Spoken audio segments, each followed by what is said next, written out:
Approximately 1.7 million people in the Pacific are living with some form of disability. The Pacific Disability Forum has documented that people with disabilities in the Pacific experience many cultural and physical barriers to full participation, as well as lack of access to communities, education, and the workplace. In Samoa, nearly 1,000 people cannot hear at all or have a lot of difficulty. The majority of deaf and hard of hearing communities are located in rural areas of Upolu and Savaii Islands. Of the population with disabilities in Samoa, 9.6 have never been to school, compared to 1.7 of those without disabilities.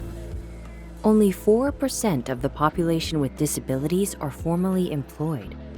These statistics highlight the exclusion rates of persons with disabilities in Samoa and the need of human rights education. My name is Maselina Ayuta. I am 24 years old and I am proud to be a human rights educator because I am part of a movement that ensures people with disabilities have equal access to their human rights. My work is very important to me because as a deaf child living in rural Savaii, I didn't have a lot of access to important things. When I was 4 years old, I started attending school, but I had never learned sign language. I had never seen someone use sign language.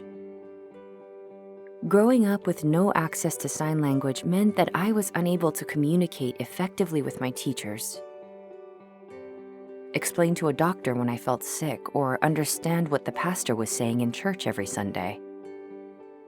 I felt very isolated and like I couldn't keep up with the other kids my age. I didn't know what was happening in my community, and I always got bad grades in school because I never understood what the teacher was trying to teach us.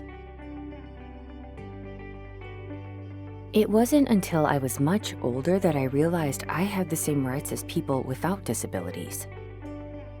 And when I was supported with a sign language interpreter, I could do the same things as everyone else. There are many interventions needed to ensure that people with disabilities have equal, meaningful access in all of society. One aspect is human rights education, not only for people with disabilities to understand their own human rights, but also for people without disabilities so they can understand that everyone has the same rights and they too can support the promotion of accessible and inclusive opportunities. The Deaf Association of Samoa was established in 2017 by myself along with approximately 20 other people who are deaf. We wanted to have an organization that was governed and led by persons who are deaf and hard of hearing. I took on a much larger role as an educator and teacher when I joined the association as a staff member in 2020. Now, a large part of my job is working with the deaf community to understand their human rights in the context of the Convention on the Rights of Persons with Disabilities, which was ratified by the government of Samoa in 2016. My role involves me working closely with the members of the deaf community to learn about their own human rights and support them to advocate for their rights to access education, employment, and health services, to name a few. I specifically work with young people with disabilities. I have found that youth with disabilities always want to engage in human rights education. We keep our programs activity-based and engaging, and we are always asked to come back and run more programs. Talofa lava. My name is Melissa. My sign name, Melissa. Maselina has an important role in pushing programs for persons with disabilities, deaf in particular. We also work together to make sure that the deaf community receives the right information and that they understand their rights and how they are protected by these rights just like other people. She is a young Samoan woman who has earned international recognition, like with the Commonwealth Award. We hope that other young women who are deaf will rise up and take on the challenge together, like Maselina has, for the benefit of the deaf community, so that we can continue to fight and support the rights of those who are deaf in Samoa. I'm really proud of the fact that through my work, I am able to ensure deaf-led advocacy for the deaf community.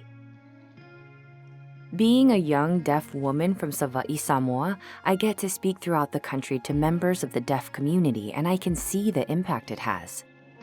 You can't be what you can't see. And I hope that seeing me in this space inspires the next generation of the deaf community to understand their rights and see that they can be anything they want to be. The big changes I've seen have been at the individual and family level. Working with families of young deaf children in Savaii, I see them realize that their child could grow up to take on leadership roles and work to support their family, just like me. Another exciting change has been seeing the increased confidence of deaf women and men my own age who are realizing that access to inclusive education and employment opportunities is possible. And that with knowledge of their human rights, they can advocate for opportunities in their own lives. The world needs human rights education because we are not all born with equal access. And it can be difficult to advocate for ourselves if we don't know what our rights are.